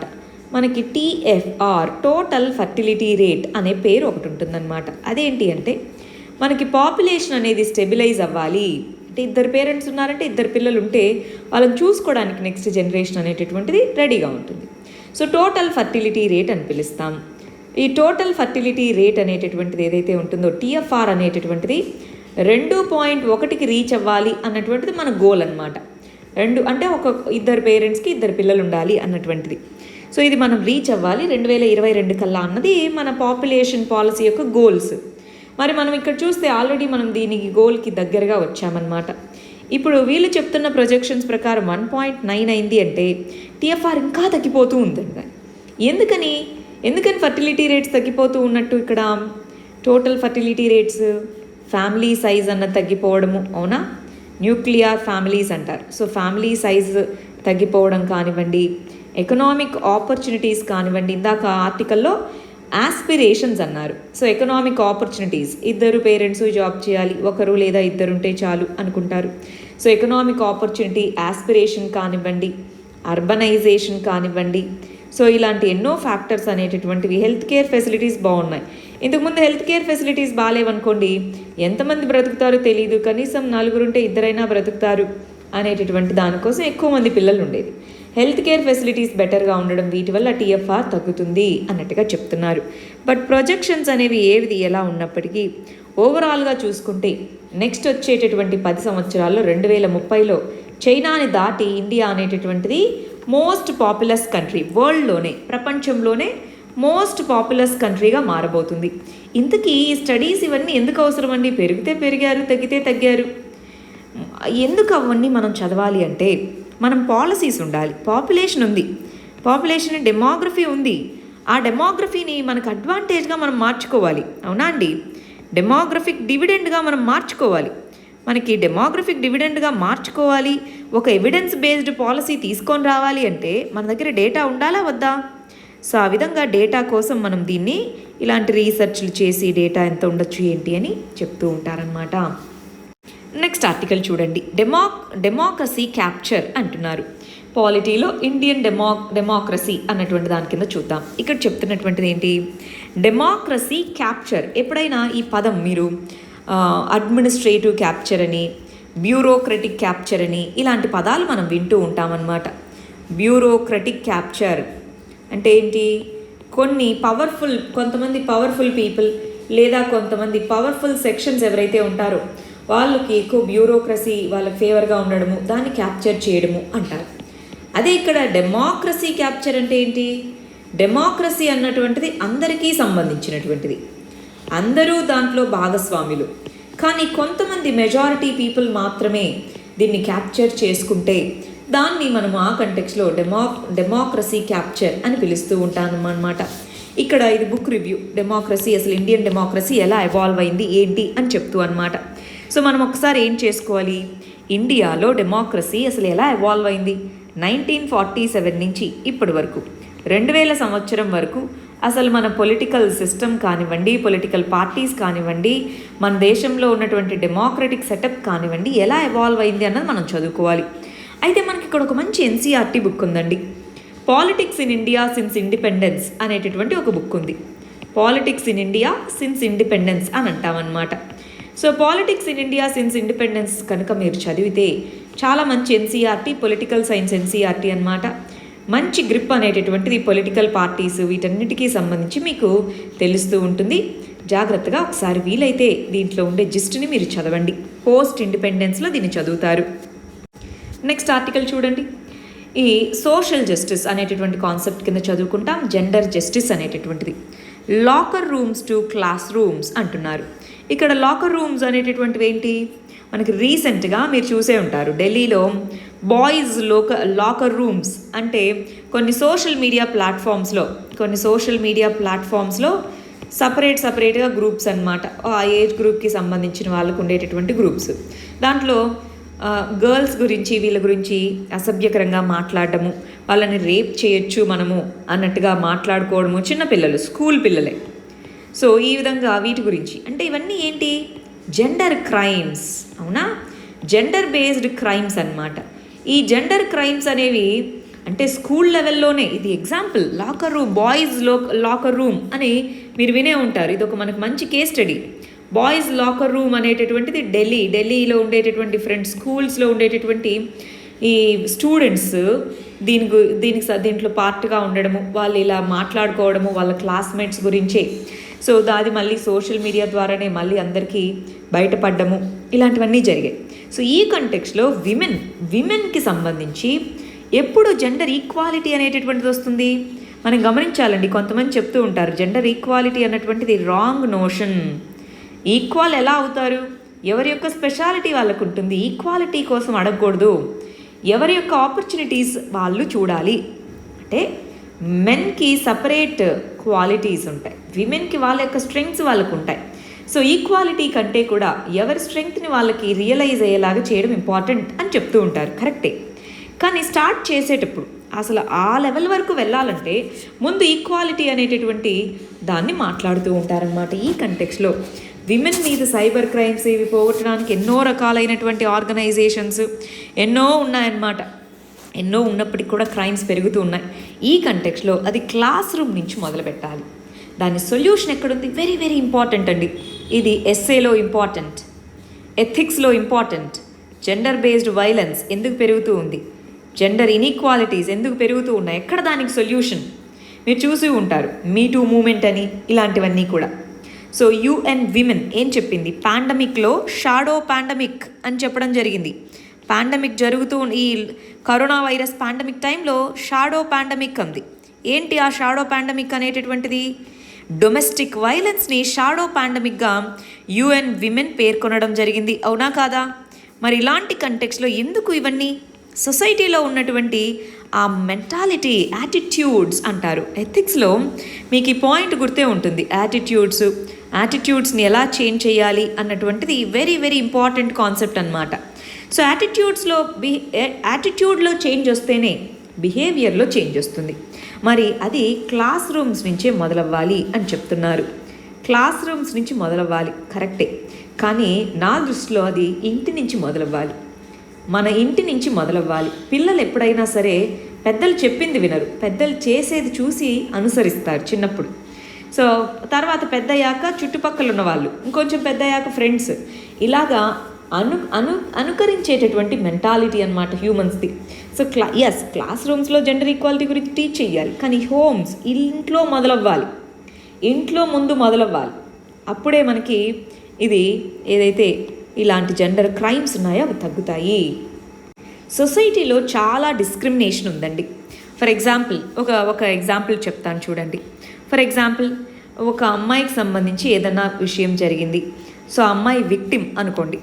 ఫర్ ఎగ్జాంపుల్ తనకి ఏదో ప్రాబ్లం అనేటటువంటిది వచ్చింది, ఆమె విక్టిమ్ అనుకుందాం. కానీ ఏం చేస్తుంది సొసైటీ?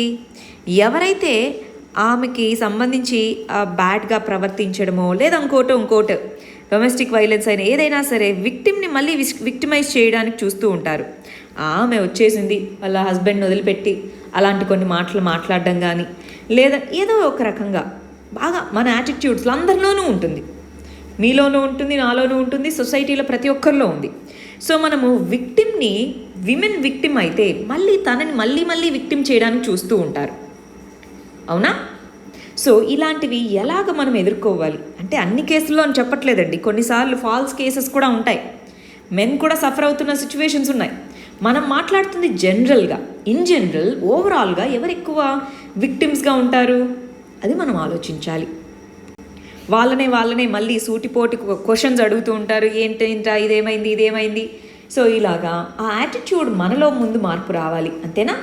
మనలో ముందు మార్పు మొదలవుతే సొసైటీలో మార్పు వస్తుంది. గాంధీజీ చెప్తారు చూసారా, ఫస్ట్ మన దగ్గర మార్పు మొదలవ్వాలి, అప్పుడే ప్రపంచంలో మార్పు అనేది వస్తుంది. నెక్స్ట్ ఇదిగోండి, మనకి చెన్నై ఎయిర్పోర్ట్లో అక్కడ ఉండేటటువంటి CISF, central industrial security force అనేది ఎయిర్పోర్ట్ సెక్యూరిటీగా ఉంటారనమాట. CISF అక్కడికి వచ్చినటువంటి ఈ DMK యొక్క లీడర్ అయినటువంటి DMK యొక్క ఎంపీ కనిమొజీ అనేటటువంటి ఈమె ఎవరైతే ఉన్నారో, సో ఆమెను హిందీలో మాట్లాడు, నువ్వు ఇండియనో కాదో చూస్తాను అన్నట్టుగా అనడం జరిగింది. ఆ తర్వాత అది చాలా పెద్ద గొడవైందనమాట. సో ఇప్పుడు ఏం చేస్తున్నారు, ఏ ప్రాంతంలో అయితే వాళ్ళని జాబ్కి అక్కడ పెడుతున్నారో అట్లీస్ట్ ఆ లోకల్ లాంగ్వేజ్ అనేటటువంటిది తెలుసుకొని ఉండాలి. సో అంటే హిందీ రాకుంటే వాళ్ళు ఇండియన్స్ కాదనా? సో అది పెద్ద గొడవ అయితే అయిందనమాట. దాంతో CISF అనేటటువంటిది లోకల్ నాలెడ్జ్ ఉన్న వాళ్ళని ఆ ఎయిర్పోర్ట్స్లో మేము పోస్టింగ్స్ చేస్తూ ఉన్నట్టుగా చెప్పడం జరిగింది. జస్ట్ ఒక చిన్న విషయమే, కానీ దీని వెనకాల యాటిట్యూడ్స్ ఎలా ఉన్నాయి, దాని వెనకాల అసలు ఇండియాలో డైవర్సిటీ ఎలా ఉందన్నది మీరు అర్థం చేసుకోవాలి. నెక్స్ట్ ఆర్టికల్ చూడండి. మనకి చాలా ప్రాంతాల్లో ఫ్లడ్స్ అఫెక్ట్ అయినటువంటి చాలా 5 నుంచి 6 రాష్ట్రాల్లో ఇప్పుడు ఫ్లడ్స్ అనేటటువంటివి బాగా huge floods. UP, Bihar, Assam, Maharashtra, Kerala, మహారాష్ట్రలో స్పెసిఫిక్గా ముంబై, కేరళ, వీటన్నిటిలోనూ వరదలు అనేటటువంటివి బీభత్సంగా సంభవిస్తున్నాయి. ఇలాంటి టైంలో ఇంటికే ఫుడ్ సెక్యూరిటీ ఉండాలంటే ఇంటింటికి వెళ్ళి PDSకి సంబంధించిన రేషన్ ఏదైతే ఉంటుందో అది ఇంటింటికి వెళ్ళి అవి పంచాలి. డోర్ స్టెప్ డెలివరీ అనేటటువంటిది చెయ్యాలి అన్నట్టుగా రాష్ట్రాలని అడగడం జరిగిందనమాట సెంట్రల్ మినిస్టర్. స్టేట్స్ అనేటటువంటివి ఇంప్లిమెంటేషన్, PDSకి మనీని సెంటర్ స్టేట్స్ 2 కాంట్రిబ్యూట్ చేసినప్పటికీ ఇంప్లిమెంటేషన్ ఎవరి చేతిలో ఉంటుంది? స్టేట్ చేతిలో ఉంటుంది. అందువల్ల కొన్ని స్టేట్స్లో ఫర్ ఎగ్జాంపుల్ మనకు చూస్తే AP, వీటిలో డోర్ డెలివరీ చేస్తాము అన్నారు. కానీ కరోనా వైరస్ వల్ల డోర్ డెలివరీ అనేటటువంటిది పేపర్ మీద మాత్రమే ఉంది, ప్రాక్టికల్గా చూస్తే లేదన్నమాట. సరే, అట్లీస్ట్ ఆ పేపర్ మీద కూడా చాలా స్టేట్స్లో లేదనమాట. ఇలాంటి కంటెక్స్లో పీడిఎస్కి సంబంధించి డోర్ డెలివరీ చేయండి అని అంటున్నారు. మరి దానికి కావాల్సినటువంటి హ్యూజ్ స్కేల్ హ్యూమన్ రీసోర్స్ అనేటటువంటిది ఉండాలండి. హ్యూమన్ రీసోర్స్ ఉండాలి. హ్యూమన్ రీసోర్స్ అవైలబుల్గా ఉన్నా అకౌంటబిలిటీ ఉండాలి. అది మా జాబ్ అని అది అకౌంటబిలిటీగా ఫీల్ అవ్వగలగాలి. సో అలాంటప్పుడు మాత్రమే ఇవన్నీ సక్సెస్ అవుతాయి. లేదంటే మనకు ఒకటి చెప్తూ ఉంటారనమాట, చాలా ప్రోగ్రామ్స్, చాలా స్కీమ్స్ పేపర్ టైగర్స్. ఇది ఎప్పుడన్నా విన్నారా? ఈ ఫ్రేజ్ గుర్తుపెట్టుకోండి, ఎక్కడన్నా వాడచ్చు. పేపర్ టైగర్స్ బాగా విపరీతమైన పవర్స్ ఉన్నట్టు టైగర్ అంటే. పేపర్ టైగర్ అంటే ఏంటి? పేపర్ మీద మాత్రమే పవర్స్, అన్ని అధికారాలు ఉంటాయి, అంతా బాగున్నట్టు కనిపిస్తుంది. రియాలిటీలోకి వెళ్ళి చూస్తే ఏమీ ఉండదు అక్కడ. సో అది పేపర్ టైగర్ అని అంటారు. నెక్స్ట్ చూడండి, పాలిటీలో చదువుకుంటాం. ఇక్కడ ఏమంటున్నారు? సుప్రీంకోర్టు యొక్క జడ్జి వచ్చేటప్పటికి, ఇదిగో జడ్జెస్ని మీరు వీళ్ళు బయాస్డ్గా ఉన్నారు అని చెప్పి మీడియా రిపోర్ట్స్లో వీటన్నిటిలోనూ చెప్పొద్దు, మీరు ఇష్టం వచ్చినట్టుగా మీ నోటుకు వచ్చింది రాయొద్దు అంటున్నారు. ఇక్కడ మరి కొంతమంది ఎందుకో ఈ డౌట్ చాలామంది అడిగినారండి, జడ్జికి చీఫ్ జస్టిస్కి ఉన్నటువంటి తేడా ఏంటి అని. జడ్జికి చీఫ్ జస్టిస్కి ఉన్నటువంటి తేడా ఏంటి అని. చీఫ్ జస్టిస్ అనే పర్సన్ జడ్జే. జడ్జ్ అనేది కామన్ పేరు.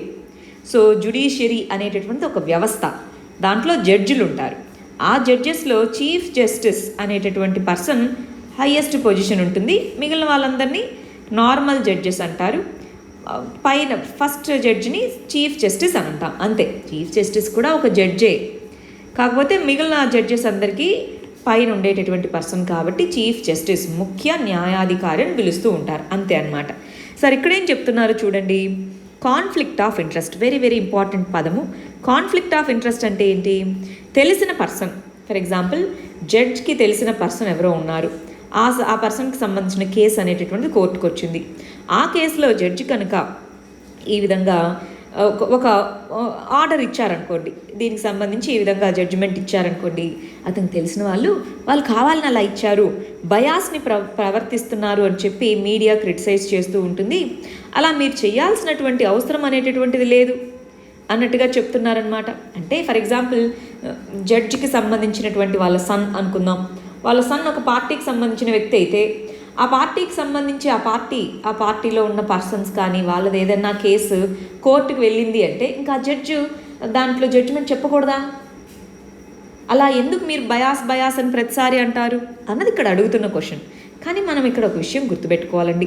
అదేంటి అంటే ప్రిన్సిపల్స్ ఆఫ్ న్యాచురల్ జస్టిస్ అన్న పదం విన్నారా? ఇవన్నీ మనము చాలా ఇంపార్టెంట్ ఫ్రేజెస్ అండి. ప్రిన్సిపల్స్ ఆఫ్ న్యాచురల్ జస్టిస్ అని అంటాం. ఈ ప్రిన్సిపల్స్ ఆఫ్ న్యాచురల్ జస్టిస్లో వచ్చేటప్పటికి మనకి ఆ వ్యక్తికి సంబంధించినటువంటి కేసులో ఆ వ్యక్తే జడ్జిగా ఉండకూడదు, వాళ్ళ రిలేటివ్స్ వాళ్ళకి సంబంధించిన దాంట్లో జడ్జిగా ఉండకూడదు. ఉంటే ఏమవుతుంది? కాన్ఫ్లిక్ట్ ఆఫ్ ఇంట్రెస్ట్ అని పిలుస్తూ ఉంటారు. సో కాన్ఫ్లిక్ట్ ఆఫ్ ఇంట్రెస్ట్కి అది దారి తీయొచ్చు. అంటే పర్సనల్ రిలేషను మరియు తన యొక్క జాబ్, ఆ విధంగా కాన్ఫ్లిక్ట్ ఆఫ్ ఇంట్రెస్ట్ దారి తీయొచ్చు. అందుకనే చాలా వరకు ఇలా వచ్చినప్పుడు ఆ కేసు నుంచి జడ్జెస్ తప్పుకుంటూ ఉంటారనమాట. ఎందుకు ఊరికి అనవసరంగా మనం అనిపించుకోవడము అని. కానీ ప్రతి దాంట్లోనూ మీరు ఇలా అనొద్దు అన్నట్టుగా జస్టిస్ చెప్తున్నప్పటికీ కూడా మనం గమనించాల్సిన విషయం ఏంటి అంటే, అలా ఉన్నప్పుడు డౌట్స్, జ్యుడిషియరీ మీద ట్రస్ట్ అనేటటువంటిది పోతూ వస్తుంది. ఒకవేళ నిజంగా వాళ్ళు మంచిగానే చేసినప్పటికి కూడా ఎక్కడో ఒక చోట డౌట్ ఉంటుంది.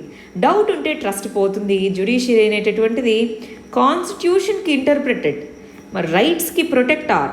సో మన డెమోక్రసీలో ఇంపార్టెంట్ రోల్ ప్లే చేయాలి అంటే ట్రస్ట్ అనేది ఇంపార్టెంట్. సో అలాంటి కేసుల్లో కాన్ఫ్లిక్ట్ ఆఫ్ ఇంట్రెస్ట్ ఉన్న కేసులో జ్యుడిషియరీ ఇన్వాల్వ్ అవ్వకపోవడమే, ఆ పర్టికులర్ జడ్జ్ ఇన్వాల్వ్ అవ్వకపోవడమే మంచిది. ఏమంటారండి, లాంగ్ టర్మ్లో ఇదే మంచిదా కాదా? ఇప్పటికే మనం చూస్తే చాలా వరకు జ్యుడిషియరీ కాంప్రమైజ్ అయిపోయింది అని క్రిటిసిజం ఉంది. ఇలాంటి కంటెక్స్లో మరి మళ్ళీ తెలిసిన వాళ్ళకైనా సరే మేము బయాస్గా ఉండము అని చెప్తే నమ్మే వాళ్ళు తక్కువ, అది దానివల్ల ట్రస్ట్ పోతుంది. నెక్స్ట్ ఆర్టికల్ వచ్చేటప్పటికి ఆఫ్ఘనిస్తాన్కి సంబంధించినటువంటిదండి. ఇండియా ఆఫ్ఘనిస్తాన్ అఫీషియల్స్ లోయా జిర్గా అన్నటువంటి దాంట్లో ఏమేం జరిగింది ఏంటి అని మాట్లాడుకున్నారంటున్నారు. లోయా జిర్గా అనేటటువంటిది ఏమనుకున్నాము, ఆఫ్ఘనిస్తాన్లో ఉండేటటువంటి ఒక అన్అఫీషియల్ గ్రూపింగ్. ఇదేంటి, అక్కడ ఉండేటటువంటి ట్రైబల్ గ్రూప్స్, ఎథ్నిక్ గ్రూప్స్, వాటన్నిటికీ సంబంధించినటువంటి లీడర్స్ ఎవరైతే ఉంటారో వాళ్ళు ఎన్నుకోబడ్డ వాళ్ళు కాదు, కమ్యూనిటీ లీడర్స్ అన్నమాట. ఆ లీడర్స్ అందరూ కలిసి దీంట్లో మెంబర్స్గా ఉంటారనమాట. ఆ మెంబర్స్ అనే వాళ్ళు కలిసి వీళ్ళు మీట్ అయ్యారు. దేనికి సంబంధించి మనం మొన్న చదివాం. ఒక్కసారి మీరు 10th ఆర్టికల్ను ఓపెన్ చేసి 9th ఆర్టికల్ను ఓపెన్ చేసి చూడండి. 9th వీడియోలో లోయా జిర్గా జరిగింది. దాంట్లో తాలిబాన్ లీడర్స్ ఎవరైతే ఉన్నారో అరెస్ట్ చేసిన వాళ్ళని విడుదల చేయండి అన్నట్టుగా చెప్పడం జరిగింది. అది మనం నేర్చుకున్నాం. సో దాని గురించే మనం మాట్లాడడం జరిగింది. ఇంట్రా ఆఫ్ఘనిస్తాన్ నెగోషియేషన్స్, ఆఫ్ఘనిస్తాన్ లోపల ఉన్నటువంటి గ్రూప్ ఆఫ్ పీపుల్ నెగోషియేషన్స్ చేపడుతున్నారు అంటున్నారు. మరి ఇండియాకి ఏం సంబంధం? ఆఫ్ఘనిస్తాన్లో పీస్ ఉంటేనే మన దేశంలో కూడా శాంతి ప్రక్రియలు ఉంటాయి. మన దేశంలో మనం అక్కడ పెట్టిన ఇన్వెస్ట్మెంట్ కాపాడుకోవడం జరుగుతుంది. మన నైబర్స్ మంచిగా ఉంటేనే మనం మంచిగా ఉంటాం, అంతేనా? సో ఒకసారి దీనికి సంబంధించి మనం డీటెయిల్గా చదివాము. ఇండియా ఆఫ్ఘనిస్తాన్ రిలేషన్స్ ఒకసారి చూడండి. ఒకసారి ఇది చూడండి. 2 మరియు 1వ తేదీకి సంబంధించిన దాంట్లో డీటెయిల్డ్గా ఆఫ్ఘనిస్తాన్ కాన్ఫ్లిక్ట్ ఏంటో చూసాం. అది ఒకసారి రివైజ్ చేయండి. నెక్స్ట్ ఆర్టికల్ వచ్చేటప్పటికి సెక్యూరిటీ ఇష్యూస్లో చదువుతాము. నాగా అగ్రిమెంట్ లేదా నాగా ప్యాక్ట్ 2015 అని అంటాం. సో ఇక్కడ ఏమైంది? నాగా గ్రూప్ అనేటటువంటిది ఏదైతే ఉందో, నాగా అనేటటువంటిది ఒక ట్రైబల్ కమ్యూనిటీ అన్నమాట. నార్త్ ఈస్ట్ ప్రదేశంలో ఉంటారు. సో నాగా అనేవాళ్ళు నాగాలాండ్లోనే కాదు, దాని చుట్టుపక్కల ఉన్న రాష్ట్రాల్లోనూ ఉన్నారు. అస్సాంలో ఉన్నారు, మణిపూర్లో ఉన్నారు, అరుణాచల్ ప్రదేశ్లో ఉన్నారు, దాంతోపాటు మయన్మార్ అనేటటువంటి దేశంలో కూడా ఉన్నారనమాట. సో ఈ నాగాస్ అనేవాళ్ళు ఏమంటున్నారంటే, నాగాల్యాండ్తో పాటు ఈ ప్రాంతాల్లో ఉండేటటువంటి నాగా ట్రైబ్స్ ఏ ప్రాంతాల్లో ఉన్నారో వాటన్నిటినీ కలిపి మాకు నాగాలిం అనే దేశం ఇవ్వండి అని అడిగారు. ఫస్ట్లో దేశం కుదరదు అని అన్నాం. దేశంగా విడిపోయేదానికి మన ఇండియా కాన్స్టిట్యూషన్ ఒప్పుకుంటుందా? ఇండియన్ కాన్స్టిట్యూషన్ అనేటటువంటిది ఆర్టికల్ 1 ఏం చెప్తుంది? యూనియన్ ఆఫ్ స్టేట్స్ అని చెప్తుంది. యూనియన్ ఆఫ్ స్టేట్స్, అంతేగాని ఫెడరేషన్ ఆఫ్ స్టేట్స్ అని చెప్పట్లేదు. యూనియన్ ఆఫ్ స్టేట్స్ అంటే స్టేట్స్ అన్నీ కలిపి ఒక యూనియన్గా ఉన్నాయి. స్టేట్స్ విడిపోవడానికి అవకాశం లేదన్నమాట, కాన్స్టిట్యూషనల్గా లేదు. సో స్లోగా నాగాలిం డిమాండ్ నుంచి మాకు సపరేట్ స్టేట్ అయినా ఇవ్వండి, నాగాస్ అందరికీ కలిపి అన్నట్టుగా అడగడం జరిగింది. దానికి సంబంధించి వాళ్ళు ఎన్నో సంవత్సరాలుగా ఇన్సర్జెంట్ మూమెంట్, అంటే మాకు సపరేట్గా కావాలి అని చెప్పి ఇన్సర్జెంట్ మూమెంట్ అనేది మొదలుపెట్టారు. ఈ కంటెక్స్లో చాలా టెర్రరిజం ఇవంతా జరిగాయి. ఆ తర్వాత 2002 ఈ ప్రాంతంలో సీజ్ ఫైర్ అంటే ఏంటి? 2 వైపులా, అటు గవర్నమెంట్ ఇటు నాగాకు సంబంధించినటువంటి కొన్ని ఇన్సర్జెంట్ గ్రూప్స్ పీస్ మేమేమి అటాక్ చేయము అని అన్నారనమాట. సో అటాక్ చేయమన్నారు. ఆ మధ్యలో ఒక్కసారి ఏమో చేశారు, ఆ తర్వాత చేయలేదు. 2015లో అందరూ కలిసి ఒక అగ్రిమెంట్ చేసుకున్నారు. దాన్ని ఇంకా ఇంప్లిమెంట్ చేయలేదు. రీసెంట్గా ఏమైంది? నాగాల్యాండ్ యొక్క గవర్నర్ వీళ్ళు ఏంటి ఇష్టం వచ్చినట్టుగా నాగాల్యాండ్లో ఉన్నటువంటి గ్రూప్స్, ఈ ఇన్సర్జెంట్ గ్రూప్స్ ఇష్టం వచ్చినట్టుగా ట్యాక్స్లని ఇవన్నీ వేస్తున్నాయి, అసలు లా అండ్ ఆర్డర్ సిచ్యువేషనే బాగాలేదు అని ఒక లెటర్ రాయడం జరిగింది. దాంతో మీరేమో వచ్చినప్పుడు అల్లిబల్లి కబుర్లు చెప్పి ఒప్పందము అది ఇది పీస్ ఒప్పందం అన్నారు, ఇప్పటివరకు ఏమీ చేయకుండా మళ్ళీ మీరు మీ ఇష్టం వచ్చినట్టు మాట్లాడతారా అన్నట్టుగా వీళ్ళు ఇదిగో ఆ డాక్యుమెంట్ ఏంటో, ఆ డీటెయిల్స్ ఏంటి అని చెప్పారని చెప్తున్నారు. అంటే తొందరగా ఏదో ఒకటి రిజాల్వ్ చేయాలి. నార్త్ ఈస్ట్ ప్రదేశంలో ఎథ్నిక్ కాన్ఫ్లిక్ట్స్ అనేవి చాలా ఉన్నాయి. సో త్వరగా వీటికి రిజల్యూషన్ అనేది చెయ్యాలి. ఇదిగోండి, ఇది నాగా ఇష్యూస్కి సంబంధించినటువంటి మన టేబుల్ అన్నమాట. ఒకసారి దీని గురించి చూసుకోండి. ఒకవేళ డీటెయిల్గా చదువుకోవాలి ఎవరన్నా చదవని వాళ్ళు ఉంటే ఈ వీడియోలో మనం నాగా పీస్ ఒప్పందం గురించి చాలా డీటెయిల్డ్గా చెప్పడం జరిగింది. ఒక్కసారి చూడండి, నాగా ఇష్యూ ఏంటి అదంతా చెప్పడం జరిగింది. నెక్స్ట్ లాస్ట్ ఆర్టికల్ చూడండి, దీన్ని ఎకానమీలో చదువుకుంటాం. సో ఇక్కడ మనం ఏమేం పదాలు నేర్చుకోవాలి? డెట్ రీస్ట్రక్చరింగ్ అంటే ఏంటి? దీని గురించి మనం రీసెంట్గా చాలాసార్లు చదువుకుంటూ ఉన్నాం. ఆర్బీఐ కూడా కార్పొరేట్స్కి, ఇండివిజువల్స్కి, ఎంఎస్ఎంఈస్కి డెట్ రీస్ట్రక్చరింగ్ అనేటటువంటిది ఇవ్వండి అని చెప్పారు. అంటే డెట్ ఏదైతే ఇచ్చారో దాన్ని మళ్ళీ ఆ డెట్ని, అప్పు ఏదైతే బ్యాంక్స్ ఇంకొక కంపెనీకి కానీ ఎంఎస్ఎంఈస్కి కానీ అప్పుగా ఏదైతే ఇచ్చుంటాయో దానికి సంబంధించి ఏం చేయాలి? దానికి సంబంధించి రీస్ట్రక్చర్ చేసుకోవాలి. అంటే వాళ్ళకి అడిషనల్ అమౌంట్ ఇవ్వడమో లేదా ఇంట్రెస్ట్ రేట్ అనేది తగ్గించడమో ఇలాగ ఏదన్నా చేసి రీస్ట్రక్చర్ చేయండి అని చెప్పారు. దీనివల్ల ఇంకా బ్యాంక్స్ యొక్క అసెట్స్, బ్యాంక్కి అసెట్ ఏంటి? లోన్. బ్యాంక్కి మనకిచ్చేటటువంటి లోన్ దానికి అసెట్. ఎందుకని? దాని నుంచి దానికి ఇంట్రెస్ట్ వస్తుంది కాబట్టి. మనం దాని దగ్గర తీసుకెళ్ళి పెట్టేటటువంటి డిపాజిట్స్ ఏవైతే ఉన్నాయో అది దానికి బరువు, ఇది అసెట్ అవుతుంది, రైట్? లోన్స్ అనేవి అసెట్ అన్నమాట.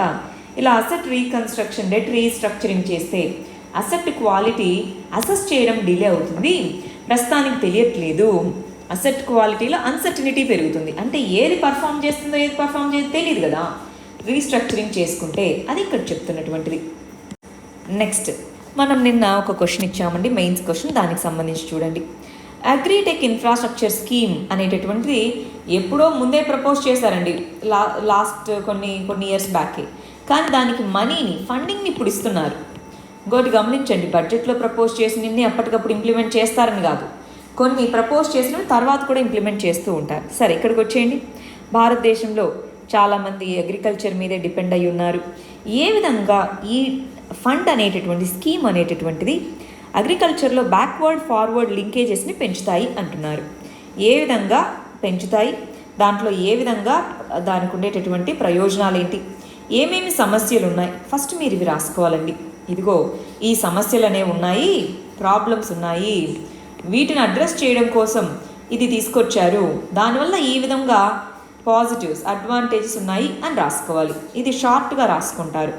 ఈ విధమైన ప్రాబ్లమ్స్ ఉన్నాయి కాబట్టి వీటిని సరిచేస్తూ బ్యాక్వర్డ్ ఫార్వర్డ్ లింకేజెస్ని బిల్డ్ చేస్తూ తీసుకొచ్చారని. సో కొంచెం ఆన్సర్ని రీస్ట్రక్చర్ చేసుకోండి. నెక్స్ట్ ఇక్కడ చూడండి, మనకి నిల్వ వసతులు ఇవన్నీ లేవు, ఈ కంటెక్స్లో దీన్ని తీసుకొచ్చారు. మరి దీనికి ఏ విధంగా అది మనకు ఉపయోగపడుతుంది అన్నటువంటిది, మరి దీన్ని అమలు చేయాలంటే కొన్ని సమస్యలు ఉన్నాయి, దీన్ని పరిష్కరించాలి అంటున్నారు. ఎస్, గుడ్ అండి. దీన్ని కొంచెం దీన్ని షార్ట్గా రాసుకోండి, బట్ ఓవరాల్గా మంచి ఫ్రేమ్వర్క్ రాశారు. ఇక్కడ ప్రాబ్లమ్స్ ఏంటో రాశారు, ఇక్కడ దాని నుంచి వచ్చేటటువంటి ఇంపాక్ట్స్ ఏముంటాయి అని రాశారు, దాన్ని ఇంప్లిమెంట్ చేయాలంటే కూడా కొన్ని సమస్యలు ఉన్నాయని రాశారు. గుడ్. ఇక్కడ చూడండి, యూనియన్ క్యాబినెట్ అనేది దీన్ని అప్రూవ్ చేసింది. దీంట్లో ఏ విధంగా బెటర్ ఫార్వర్డ్ బ్యాక్వర్డ్ లింకేజెస్ని బిల్డ్ చేస్తారు అన్నటువంటిది ఇక్కడ చెప్పడం జరిగింది. ఈ స్కీమ్ అనేటటువంటిది కొన్ని దాంట్లో ఉండేటటువంటి ఏమేమి చేస్తుంది, ఇది వస్తే ఏమవుతుంది అన్నట్టుగా ఇక్కడ రాశారన్నమాట. ఫార్మర్స్ ఇన్కమ్ డబల్ అవుతుంది అని చెప్పేసి. సో ఇక్కడ ప్రాబ్లమ్స్ని కొంచెం రాయండి. ఇదిగో ఈ విధమైన ప్రాబ్లమ్స్ ఉన్నాయి, బ్యాక్వర్డ్ ఫార్వర్డ్ లింకేజెస్లో ఎక్కువ రాయద్దు, జస్ట్ షార్ట్గా రాయండి. సో అందుకోసం ఈ స్కీమ్ ఈ విధంగా ఉపయోగపడుతుంది అలా రాసుకోండి. ఇక్కడ చూడండి, ఈ స్కీమ్ని తీసుకొచ్చింది, దానివల్ల ఉండేటటువంటి అడ్వాంటేజెస్ ఏంటి, ఛాలెంజెస్, వే ఫార్వర్డ్ ఏంటి. గుడ్ అండి. దీన్ని కొంచెం షార్ట్గా రాసుకోండి. ఆల్రెడీ దీంట్లో ఇక్కడ ఉండేటటువంటి ప్రాబ్లమ్స్ ఏంటి అన్నటువంటిది ఒక 1 or 2 లైన్స్ రాయండి. ఆల్రెడీ దీంట్లో ప్రాబ్లమ్స్ ఉన్నాయి, ఇది ఇంప్లిమెంట్ చేస్తే ఈ విధంగా అడ్వాంటేజెస్ అవుతుందని రాయండి. ఇక్కడ చూడండి, ఇలా రీసెంట్గా స్టార్ట్ చేశారు, దాని ఉపయోగాలు, దాని సమస్యలు ఏంటి, ఓవరాల్గా ఏం చేయాలని రాయడం జరిగింది. సో ఇది డిస్కస్ అని అన్నాం కాబట్టి బ్యాక్వర్డ్ లింకేజెస్ని పెంచుతుంది. సో పెంచుతుంది అన్న దాని మీద మీరు ఎక్కువ ఫోకస్ చేయాలి, దీన్ని రాయాలి, కానీ అది షార్ట్గా రాయాలి. కంపల్సరీగా దాన్ని షార్ట్ చేయండి. ఇక్కడ చూడండి, ఎంతమంది అగ్రికల్చర్ మీద నివసిస్తున్నారు, ఈ స్కీమ్ వల్ల వచ్చే ఉపయోగాలు ఏంటి, సమస్యలు ఏంటి అని. సో ఇక్కడ మనం చూడండి, ఇక్కడ ఏమేం ప్రాబ్లమ్స్ ఉన్నాయి, అసలు బ్యాక్వర్డ్ లింకేజెస్ ఫార్వర్డ్ లింకేజ్లో ఏమేం ప్రాబ్లమ్స్ ఉన్నాయి. మీరు ఎప్పుడన్నా పిఐబి చదివారా? పిఐబి చదివితే వాళ్ళు ప్రతి దాని కింద బ్యాక్గ్రౌండ్ అని ఇస్తారు. సో ఆ బ్యాక్గ్రౌండ్ కనుక మీరు ఒకసారి చదివితే అలాంటి పాయింట్స్ ఏమన్నా రిలవెంట్ పాయింట్స్ ఉన్నాయనుకోండి, దాన్ని ఇక్కడ మీరు రాసుకోవచ్చు, కొంత రాయండి అంతే. But good. ఇది ఇవాల్టి మన మెయిన్స్ క్వశ్చన్. ఇది మన first set of prelims questions. ఇవి మన second set of prelims questions. వీటికి ఆన్సర్స్ కమెంట్ సెక్షన్లో ఇవ్వండి. రేపు వీటికి కరెక్ట్ ఆన్సర్స్ ఏంటో చూద్దాం. All the very best. Thank you very much.